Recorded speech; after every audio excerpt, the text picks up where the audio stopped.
It's time to catch up with Kylie Adams-Collier. People will know that name. She's a very well-known radio broadcaster of country music, and she's also got a brand new single out, and she joins us now. Kylie, Montevideo Maru, tell us what it was and tell us your connection to it. Oh, hello, and thank you for having me on your show. Yes, the Montevideo Maru was a prison ship. January in 1942, the Japanese invaded Rabaul. My grandfather ran plantations in Rabaul. It was an Australian town. When the Japanese came in, they took a lot of prisoners of war. They took soldiers, they took a lot of civilians, they even took the Salvation Army band. Like, there was shopkeepers, plantation owners. They took them on board the Montevideo Maru in June, the 22nd of June. They embarked them all onto this big ship. And the Montevideo Maru used to be a cruise liner. And in the Second World War, the Japanese used it. And so all these prisoners of war and civilians on board, and they set sail for Henan, which was in China. And they didn't make it because they were rounding and going around the top of the Philippines, and the American Sturgeon submarine chased after it and fired torpedoes and sank the vessel. And so all these men, like, the Americans didn't know they were on there. It was an unmarked ship. They didn't know they were on there.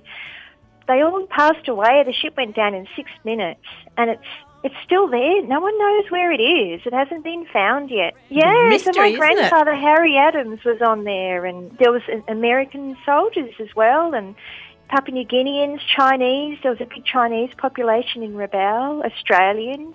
I'm with the Papua New Guinea Association of Australia, and I've learnt so much in the last 12 months about the ship. And so we're all meeting on the 30th of June for the last post ceremony at the Australian War Memorial. So I'm looking forward to catching up with everyone. So, Kylie, when writing a song, because this one obviously is dear to you and it's something that's coming from your family as well, how hard is it to write a song with these details rather than thought songs? So something like a fictional, something up. Yeah, where you like a love story or something like that. What's the difference in writing something like that? To get the facts right, to know that I'm representing a lot of people. I'm the spokesperson for all the descendants, all the men who died that day. And I feel quite often in country music it's really nice to share a story that's close to your heart.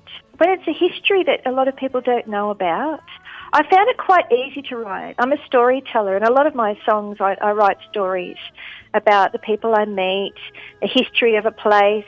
There's a few love songs thrown in.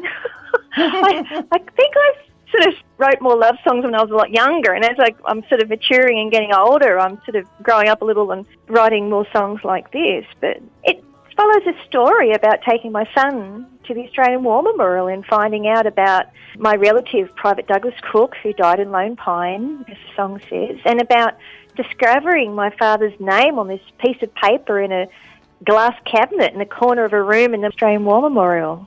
Well, it's a wonderful thing, isn't it, the War Memorial, and gives people a great opportunity to find out about what has gone on, and it's a great history lesson for us, as is this song. Some people may not know about it at all. But talking about the recording of it there with Crosscut Records and Lindsay Waddington, was he able to capture everything you wanted in the song? He captured it beautifully. He really did. Sorry, I'm not going to cry. I get really sentimental about it because it's just really special when you work with a producer who understands where you're coming from. And he's got a great imagination. He's really creative, and he's got lots of great ideas. And he's put these wonderful musicians on there, and he's just, I'm really happy with how he's produced it. So if people like what they hear from this, they might want to find out more about Kylie Adams-Collier and get some of the earlier singles as well. What's the best way for them to stay in touch with you, Kylie? The best way to stay in touch with me, find out where I'm going, where I'm playing, what I've been doing, what I've done, the singles I've released, they can go to my website, www.kylieadamscollier.com, and there's a little hyphen in between the Adams and the Collier, so www.kylieadamscollier.com. Well, we're going to play the song now. It's a very fitting tribute and it's something very special to you. It's called Montevideo Maru 1942. Kylie Adams-Collier, thanks for your time. Montevideo Maru, Montevideo Maru,